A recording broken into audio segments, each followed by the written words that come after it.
राजा उग्रसेन के राज्य में एक मजदूर रहता था। वह स्वभाव का बड़ा हंसमुख और बातूनी था। एक दिन प्रातःकाल वह बाजार में मजदूरी की आश में खड़ा था। कुछ देर बाद एक परम सुंदर स्त्री वहां आई और मुस्कुराकर मजदूर से कहने लगी कि अपना टोकरा उठा और मेरे साथ चल। मजदूर अच्छी मजदूरी मिलने की आशा और स्त्री के मधुर व्यवहार से प्रसन्न होकर उसके साथ चल दिया। वह इस बात से बहुत ही प्रसन्न हुआ कि सुबह सुबह ही अच्छा काम मिल गया। कुछ दूर जाकर स्त्री ने एक मकान के सामने खड़ी होकर ताली बजाई। कुछ देर में एक सफेद लंबी दाढ़ी वाले व्यक्ति ने द्वार खोला। स्त्री ने उसे कुछ रुपए दिए और उस बूढ़े व्यक्ति ने उसका आशय समझकर घर के अंदर से उत्तम मदिरा का एक घड़ा उसे दे दिया। स्त्री ने घड़ा मजदूर के सर पर रखवाया और बाजार में आ गई। बाजार में उसने बहुत सी वस्तुएं खरीदी। इतनी चीजें उसने ली कि टोकरे में बिल्कुल जगह न रही। मजदूर कहने लगा, अगर मुझे मालूम होता कि आप इतना सामान खरीदेंगी तो मैं अपने साथ एक ऊंट रख लेता। मजदूर टोकरा उठाकर स्त्री के साथ चला। काफी दूर जाने के बाद वे दोनों एक विशाल रहस्यमयी भवन के पास पहुंचे, जिसके दरवाजे हाथी दांत से निर्मित थे। स्त्री ने भवन के दरवाजे के आगे खड़े होकर ताली बजाई। दरवाजा जब तक खुला तब तक मजदूर सोचता रहा कि न मालूम ये स्त्री घर की नौकरानी है या मालकिन। इसके साज सिंगार से तो यह नहीं मालूम होता कि ये नौकरानी होगी। कुछ ही देर में एक स्त्री ने दरवाजा खोला। मजदूर उसका अनुपम सौंदर्य और मनोहारी भाव देखकर बेसुध सा होने लगा। जो स्त्री उसे बाजार से लाई थी वह कौतुक पूर्वक उसकी बदहवासी का तमाशा देखने लगी। लेकिन घर के अंदर से आई हुई स्त्री ने उससे कहा, तू खड़ी खड़ी क्या देख रही है? ये बेचारा सामान के भार से दबा जा रहा है। जल्दी से इसे अंदर ले जा और इसका सामान उतरवा। मजदूर अंदर गया तो दोनों स्त्रियों ने अंदर से दरवाजा बंद कर लिया और उसे लेकर एक बड़े मकान में आई, जहाँ पर बहुत से मूल्यवान नर्म आसन बिछे थे और सुविधा के भांति भांति के मूल्यवान पात्र रखे हुए थे। इन सब के बीच में चंदन और अगर की लकड़ी का बना एक बड़ा सिंहासन भी था। मजदूर यद्यपि दूर तक भारी बोझ लेकर चलने के कारण बहुत थक गया था, लेकिन उस कमरे की सामग्री और सजावट देखकर अपना श्रम भूल गया और वह प्रसन्न होकर इस शोभा को देखने लगा। विशेषतः उसे सिंहासन पर बैठी हुई अतीव सुंदर स्त्री ने बहुत आकृष्ट किया। उसे बाद में मालूम हुआ कि सिंहासन पर बैठी स्त्री का नाम ओजस्वी है। वह उस घर की मालकिन है। जिस स्त्री ने दरवाजा खोला था उसका नाम कामिनी था और जो स्त्री बाजार से उस पर सामान लदवा कर लाई थी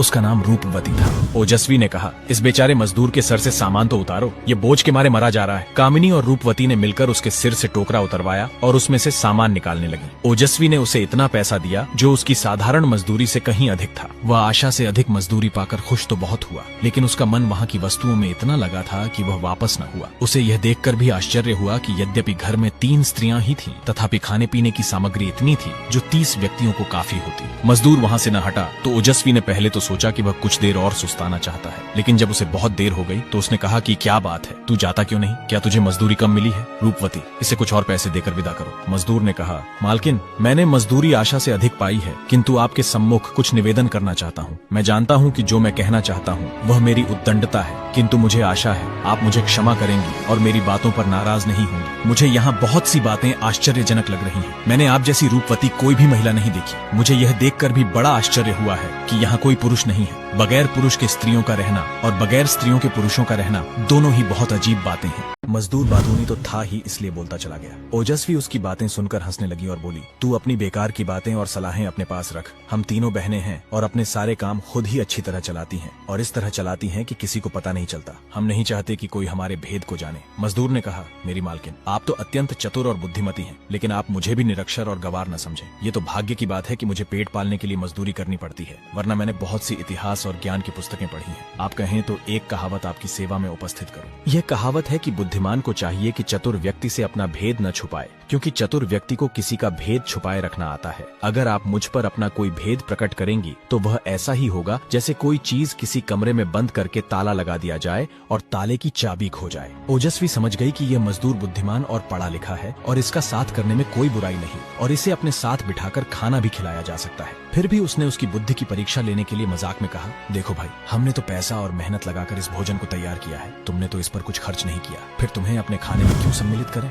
इन बातों का बेचारे मजदूर के पास कोई उत्तर न था और उसने कहा कि आप लोग ठीक कहती हैं, मैं जा रहा हूँ। लेकिन रूपवती ने अपनी बहनों से उसकी वकालत की और कहा, इसे यहीं रहने दो, यह अपनी बातों से हमारा मनोरंजन करेगा और अपने विनोदी स्वभाव के कारण हमें हंसाता रहेगा। तुम्हें नहीं मालूम यह जबरदस्त किस्म का मस्करा है। बाजार से यहाँ तक सारे रास्ते यह हंसी मजाक की बातों से मुझे हंसाता आया है। मजदूर को रूपवती की बातें सुनकर बड़ा बड़ा संतोष हुआ। उसने कहा, आप लोगों की बड़ी कृपा होगी अगर मुझे अपने साथ रहने दें। मैं गरीब हूँ, किंतु किसी का उपकार मुफ्त में नहीं लेना चाहता। और तो मेरे पास कुछ नहीं, लेकिन अपनी कृपा के बदले यह मजदूरी जो आपने मुझे दी है वह स्वीकार कर लीजिए। यह कहकर मजदूर ने ओजस्वी के सामने मजदूरी के पैसे बढ़ा दिए। ओजस्वी ने मुस्कुराकर कहा, हम दी हुई चीज वापस नहीं लेते। तुम हमारे साथ रहकर हमारे खान पान में सम्मिलित हो सकते हो, लेकिन शर्त यह है कि हम लोग चाहे जो कुछ करें उसके बारे में तुम हमसे कुछ नहीं पूछोगे। मजदूर ने उसकी बात को स्वीकार कर लिया। फिर तीनों बहनें वहां आकर बैठ गई और चौथी ओर मजदूर को भी बिठा लिया। मजदूर बड़ा ही प्रसन्न हुआ। उसने थोड़ा सा भोजन किया। फिर रूपवती ने मदिरा की सुराही उठाकर प्याला भरा और अपने देश की रीति के अनुसार पहले स्वयं पिया, फिर अपनी बहनों को दे दिया और चौथा प्याला मजदूर को दिया।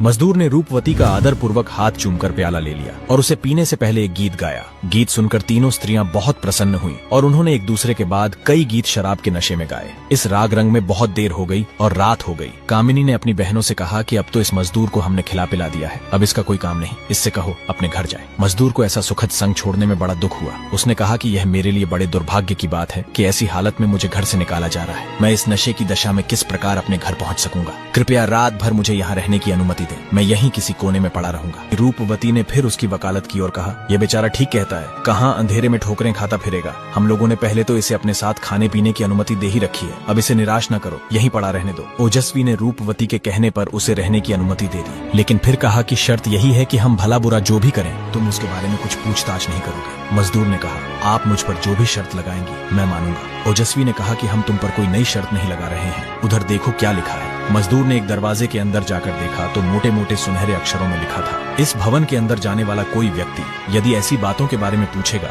जिनसे उसका कोई संबंध नहीं है तो उसे बड़ी क्लेशकारक बातें सुनने को मिलेंगी, उसे बड़ा कष्ट होगा और वह बहुत पछताएगा। मजदूर ने कहा, आप चिंता न करें, मैं अपना मुंह बंद रखूंगा। थोड़ी ही देर में ज्ञात हुआ जैसे कोई दरवाजा खोलने को कह रहा है। यह शब्द सुनकर कामिनी खड़ी हो गई, क्योंकि दरवाजा खोलने वहीं जाती थी। उसने जाकर दरवाजा खोला और कुछ देर में वापस आकर कहा, दरवाजे पर एक ही जैसे लगने वाले 3 फकीर खड़े हैं ओजस्वी, तुम उन्हें देखकर बहुत हंसोगी। वे तीनों ही दाहिनी आंख से काने हैं और सभी के सिर, दाढ़ी, मूछें, यहाँ तक कि भवें भी मुड़ी हुई हैं। वे इसी समय राजधानी में प्रविष्ट हुए हैं और चाहते हैं कि उन्हें एक रात ठहरने के लिए जगह दे दी जाए, सुबह वे चले जाएंगे। बहन, मेरी प्रार्थना है कि उन्हें यहाँ रहने की अनुमति दे दो। वे रात को यहाँ रहकर हम लोगों का कुछ भला ही करेंगे, हमें किसी प्रकार कष्ट न पहुँचाएंगे। ओजस्वी ने कामिनी से कहा, अगर तुम यही चाहती हो तो उन्हें ले आओ, लेकिन उन्हें भी हमारे घर पर मेहमानी की शर्त बता देना और कह देना कि अंदर दीवार पर जो कुछ लिखा है उसे पढ़ लें। कामिनी बहन की अनुमति पाकर प्रसन्नता पूर्वक दौड़ी गई और तीनों फकीरों को लेकर अंदर आ गई। फकीरों ने ओजस्वी और रूपवती को झुककर सलाम किया